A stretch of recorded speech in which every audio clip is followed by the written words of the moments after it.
Alois Brunner, the 8th of April 1912, 2001 or 2010, was an Austrian Schutzstaffel SS officer who worked as Adolf Eichmann's assistant. Brunner is held responsible for sending over 100,000 European Jews to ghettos and concentration camps in Eastern Europe. He was commander of the Drancy internment camp outside Paris from June 1943 to August 1944, from which nearly 24,000 people were deported. After some narrow escapes from the Allies in the immediate aftermath of World War II, Brunner fled West Germany in 1954, first for Egypt, then Syria, where he remained until his death. He was the object of many manhunts and investigations over the years by different groups, including the Simon Wiesenthal Center, the Klarsfelds and others. He was condemned to death in absentia in France in 1954 for crimes against humanity. He lost an eye and then the fingers of his left hand as a result of letter bombs sent to him in 1961 and 1980, reportedly by Israeli intelligence. The government of Syria under Hafez al-Assad came close to extraditing him to East Germany before this plan was halted by the fall of the Berlin Wall in November 1989. Brunner survived all the attempts to detain him and was unrepentant about his activities to the end. During his long residence in Syria, Brunner was reportedly granted asylum, a generous salary and protection by the ruling Ba'ath Party in exchange for his advice on effective torture and interrogation techniques used by the Germans in World War II. Starting in the 1990s and continuing for 2 decades, there was periodic media speculation about Brunner's exact whereabouts and his possible demise. In November 2014, the Simon Wiesenthal Center reported that Brunner had died in Syria in 2010, and that he was buried somewhere in Damascus. The exact date of death and place of death are unknown, with recent information pointing to 2001 as the year of his death. Second World War. Born in Nadkut, Vas, Austria-Hungary, now Rohrbrunn, Burgenland, Austria, he was the son of Joseph Brunner and Anne Kruse. He joined the Nazi Party in 1931 and the Sturmabteilung, SA, in 1932. After joining the SS in 1938, he was assigned to the staff of the Central Office for Jewish Emigration in Austria and became its director in 1939. He worked closely with Adolf Eichmann on the Nisko Plan, a failed attempt to set up a Jewish reservation in Nisko, Poland, later that same year. Brunner held the rank of SS Hauptsturmführer, captain, when he organized deportations to Nazi concentration camps from Vichy France and Slovakia. He was commander of a train of Jews deported from Vienna to Riga in February 1942. En route, Brunner shot and killed Jewish financier Sigmund Bösel, who, although ill, had been hauled out of a Vienna hospital and placed on the train. According to historian Gertrude Schneider, who as a young girl was deported to Riga on the same train, but survived the Holocaust. Alois Brunner chained Bösel, still in his pajamas, to the platform of the first car, our car, and berated him for having been a profiteer. The old man repeatedly asked for mercy. He was very ill, and it was bitterly cold. Finally Brunner wearied of the game and shot him. Afterward, he walked into the car and asked whether anyone had heard anything. After being assured that no one had, he seemed satisfied and left. Before being named commander of Drancy internment camp near Paris in June 1943, Brunner deported 43,000 Jews from Vienna and 46,000 from Salonika. He was personally sent by Eichmann in 1944 to Slovakia to oversee the deportation of Jews. In the last days of the Third Reich, he managed to deport another 13,500 from Slovakia to Theresienstadt, Sachsenhausen, Bergen-Belsen, and Stutthof, of whom a few survived. The remainder, including all the children, were sent to Auschwitz, where none are known to have survived. According to some accounts, Brunner was responsible for the deportation of 129,000 people to death camps. While serving as the commandant at Drancy, Brunner was remembered for his exceptional brutality. He personally conducted interrogations of new prisoners, and survivors of the camp have claimed that his office was covered in bloodstains and bullet holes. He instituted torture even for slight offenses. As he was personally responsible to Eichmann, he circumvented the typical chain of command that included Helmut Nochen, the chief of the SS in Paris, and Heinz Rotke, the Jewish affairs expert of the German police. He introduced a rigid system of categorization to control the inmates using information about their race and ethnicity derived from the interrogations. He deliberately misled prisoners about the living standards of their destinations at the extermination camps in the general government, including Auschwitz-Birkenau. Brunner also led roundups of Jews in the Italian military administration of France when the Germans assumed control in 1943 following the Armistice of Cassibile, ended all legal exemptions preventing Jews from being deported by Vichy France, and extended the deportations to Jews of French nationality. He continued deportations and arrests even as the Allies and the Free French forces advanced towards Paris.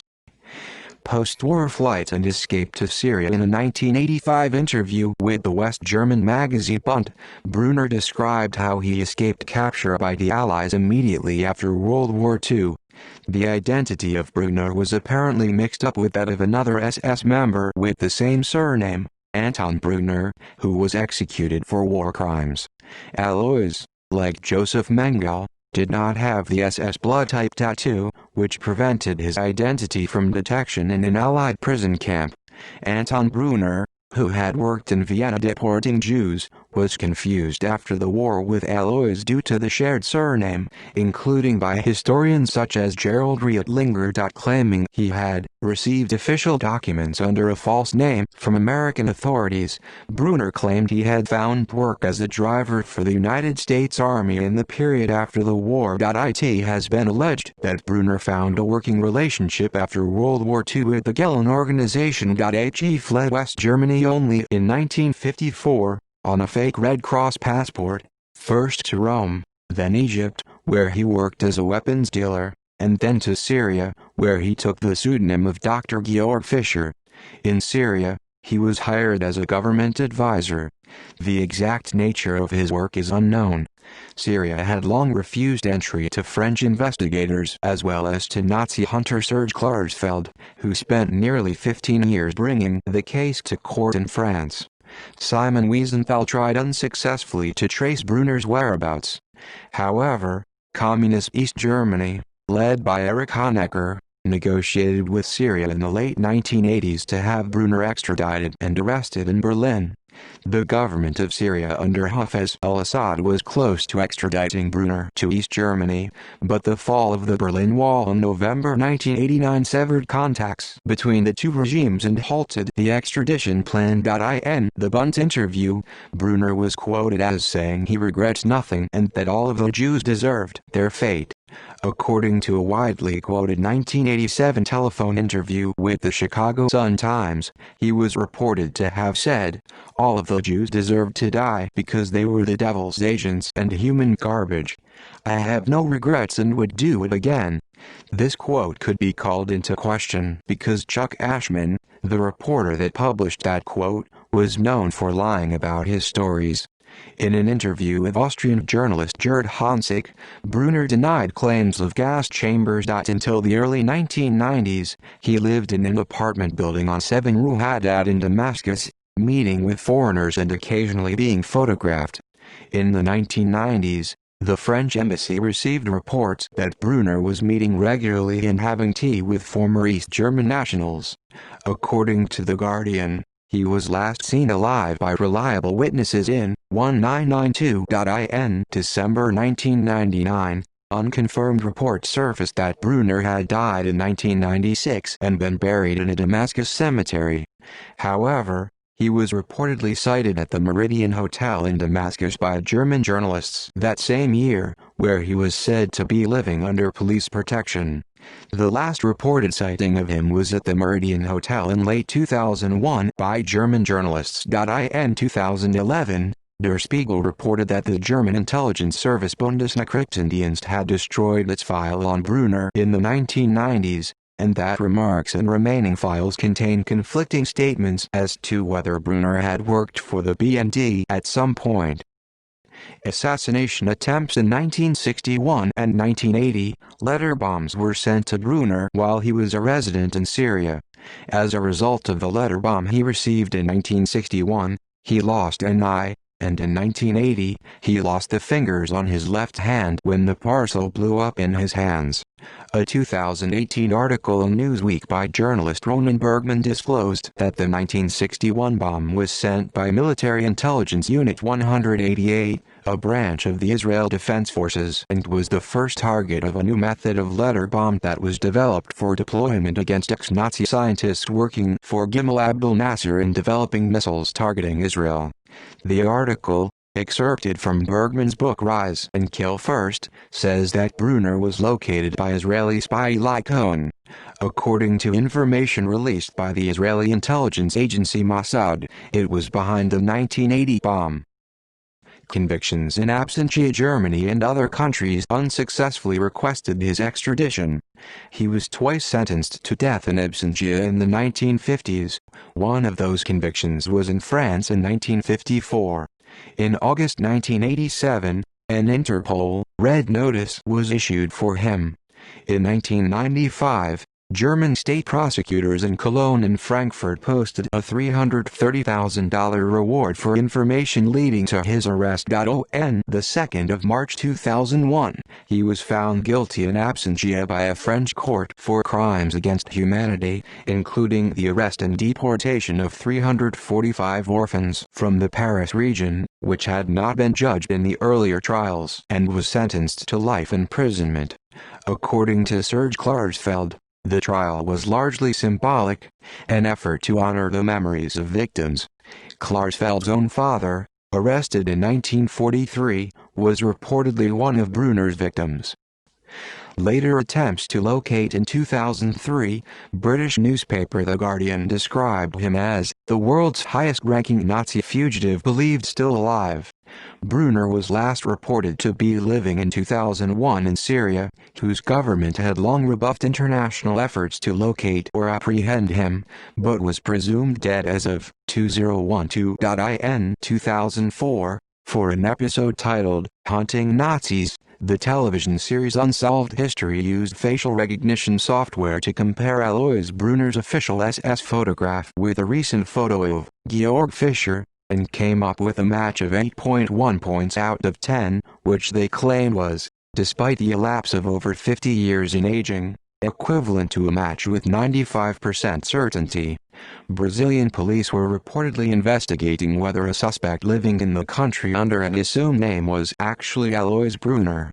Deputy Commander Asher Benartzi, the head of Israel's Interpol and Foreign Liaison Section, passed on a Brazilian request for Brunner's fingerprints to Nazi hunter Ephraim Zuroff, head of the Simon Wiesenthal Center in Jerusalem, but Zuroff could not find any. In July 2007, the Austrian Justice Ministry declared that they would pay €50,000 for information leading to his arrest and extradition to Austria. In March 2009, the Simon Wiesenthal Center acknowledged the slim possibility of Brunner still being alive. In 2011, some media reports still insisted he could be alive. Brunner was removed from the Simon Wiesenthal Center's list of most wanted Nazi war criminals in 2014.